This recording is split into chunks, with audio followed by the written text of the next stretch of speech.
बिस्मिल्लाहिर्रहमानिर्रहीम। अस्सलाम वालेकुम डियर स्टूडेंट्स, मैं आप लोगों का मैथ टीचर मोहम्मद मुनसर इकबाल। बच्चों, आज हम लोग मैथ 233 के चैप्टर नंबर 7 और मैथ 212 के चैप्टर नंबर 5 के क्वेश्चन शॉर्ट क्वेश्चन करेंगे। ये लास्ट टॉपिक हमारा होगा, लास्ट जो है लेक्चर होगा इनके शॉर्ट क्वेश्चंस का।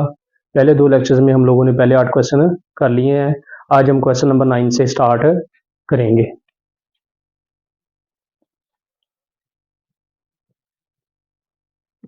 क्वेश्चन नंबर 9 हमारे पास है जी,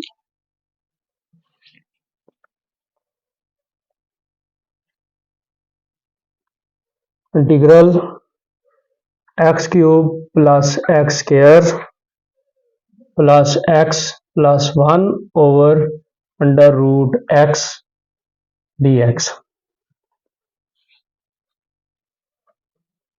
ये जी हमारे पास है क्वेश्चन नंबर 9।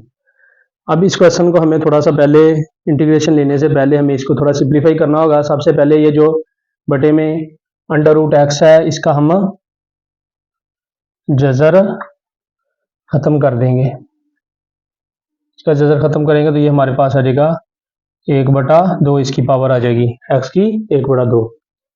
आगे ये एक्स की एक वैल्यू जो है इसको हम नीचे से ऊपर ले जाएंगे। जब नीचे से ऊपर लेके जाएंगे तो ये हो जाएगी -1/2, इसकी पावर क्या हो जाएगी, ये नीचे प्लस थी नीचे से ऊपर जाके माइनस हो जाएगी। और ये एक्स की 3 जमा एक्स की 2 जमा एक्स जमा 1 डी एक्स, ये वाली वैल्यू आ जाएगी। ये वाली वैल्यू जो है अब इसके साथ इसके साथ इसके साथ और इसके साथ सभी के साथ मल्टीप्लाई हो रही है। ये भी एक्स है ये भी एक्स है। तो बच्चों आप लोगों को पता है एक जैसे वेरिएबल आपस में मल्टीप्लाई हो तो पावरें क्या हो जाती हैं, प्लस या माइनस। तो यहाँ पे हम इनको आपस में मल्टीप्लाई करेंगे, इसको इसके साथ मल्टीप्लाई करेंगे तो ये 3 माइनस 1/2 हो जाएगा। फिर इस वैल्यू को इसके साथ मल्टीप्लाई करेंगे तो ये एक्स की 2 माइनस 1/2 हो जाएगी। इस वैल्यू को इसके साथ मल्टीप्लाई करेंगे तो ये 1 माइनस 1/2 हो जाएगी। फिर ये इसको इसके साथ मल्टीप्लाई करेंगे जमा एक्स की -1/2 डी एक्स, ये हो जाएगी। एक के साथ ये वैल्यू मल्टीप्लाई होगी तो सेम वैल्यू आ जाएगी। एक के साथ किसी भी वैल्यू को मल्टीप्लाई करें तो सेम वैल्यू आ जाती है।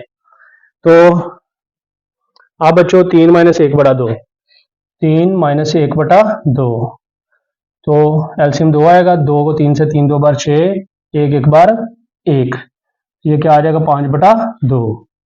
इसी तरह 2 माइनस 1/2, इसका भी एलसीएम 1, यहाँ पे एलसीएम लेंगे 2 आएगा।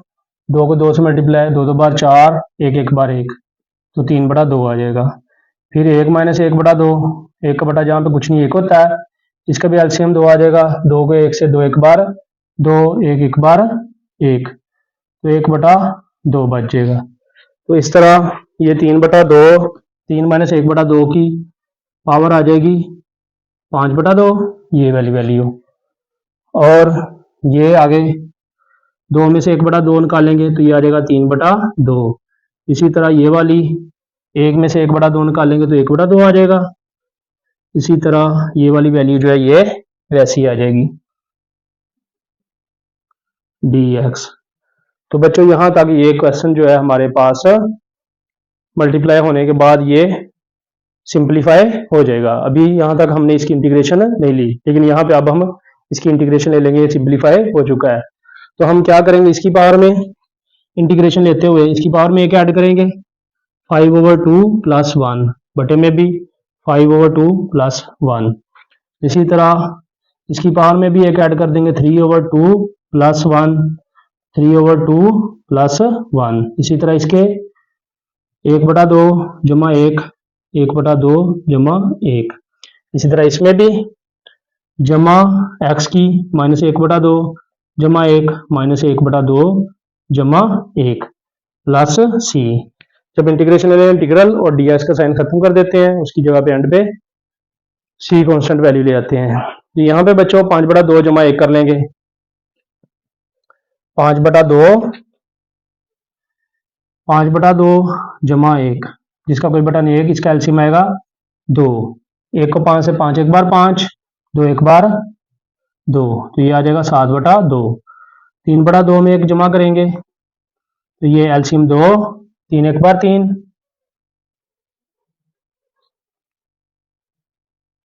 3 1 बार 3, और 2 एक बार 2, तो ये आ जाएगा 5/2।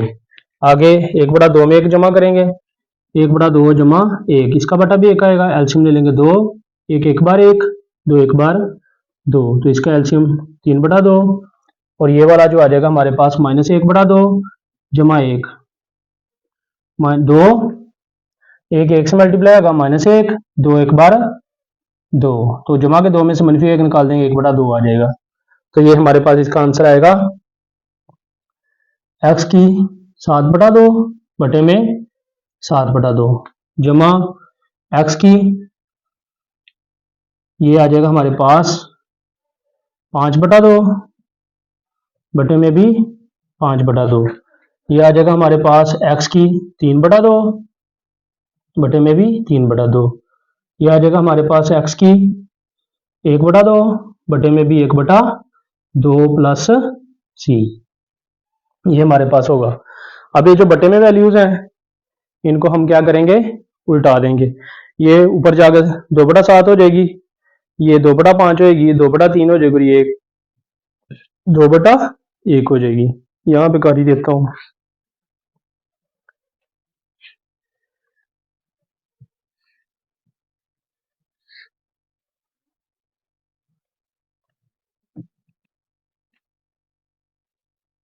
ये इसको उल्टा के लिख देता हूँ, ये बटे के बटे में जो है 2/7/2 है, 2/7 हो जाएगी, x की 7/2 जमा ये 2/5 x की 5/2, ये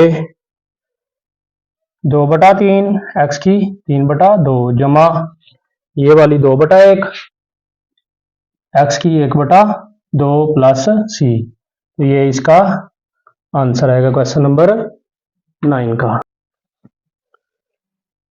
क्वेश्चन नंबर 10, क्वेश्चन नंबर 10 हमारे पास है बच्चों, find integral sine 2x over cos square 2x dx। Question number 10 है sign 2x over cos square 2x, तो क्या करेंगे यहाँ पे, साइन 2x एक है यहाँ पे और cos स्क्वायर है, cos स्क्वायर है, इसका मतलब ये दो वैल्यूज है नीचे, तो हम लोग क्या करेंगे इनको, cos square x cos 2x, cos 2x और cos 2x इनको अलग-अलग कर लें cos स्क्वायर को। तो हमें पता है हमारे पास एक फार्मूला होता है, जनरल फार्मूला जो है tan x का, tan x बराबर होता है sin x बटा cos x, sin x बटा cos x। तो इसी तरह हम ये sin x बटा cos x जो है इसको tan करने की कोशिश करेंगे, sin 2x over cos 2x इनको अलहदा कर लेंगे, और ये जो है 1 के नीचे अलहदा कर लेंगे ये। तो इस फार्मूले के तहत साइन बटा cos जो है ये हो जाएगा हमारे पास tan, क्या हो जाएगा tan 2x, एंगल के तौर पे यहाँ पे हमारे पास 2x मौजूद है, इस वजह से tan 2x हो जाएगा। इसी तरह बच्चों हमारे पास ये जो होता है ना cos, या इस तरह कर लें कि 1 ओवर cos जो है ना x ये बराबर होता है सीकन x के, cos का उल्ट सीकन होता है, सीकन का उल्ट cos होता है, तो ये बटे में cos है, ये नीचे से ऊपर जाके ये हो जाएगा सीकन 2x, ये हो जाएगा सीकन 2x dx, tan 2x सीकन 2x। तो हमारे पास बच्चों यहाँ पे शॉर्ट क्वेश्चन में इतने फार्मूले ये वाले अप्लाई नहीं हुए, सिर्फ एक ही क्वेश्चन है, इस वजह से मैंने ये वाले फार्मूले आप लोगों को नहीं करवाए थे। मैं यहाँ पे फार्मूला लिख देता हूँ इंटीग्रेशन का, इंटीग्रेशन के अंदर tan x सीकन x हो तो इसकी इंटीग्रेशन होती है सीकन x प्लस c, इंटीग्रेशन के अंदर tan x और सीकन x मौजूद हो तो इसकी इंटीग्रेशन होती है सीकन x, क्या होती है सीकन x, tan x सीकन x की इंटीग्रेशन होती है सीकन x, फिर एक बता रहा हूँ tan x सीकन x की इंटीग्रेशन होती है सीकन x प्लस c। तो यहाँ पे हमारे पास tan 2x सीकन 2x है, तो इसकी इंटीग्रेशन क्या आ जाएगी सीकन 2x जो एंगल है यहाँ पे वो 7 आ जाएगा।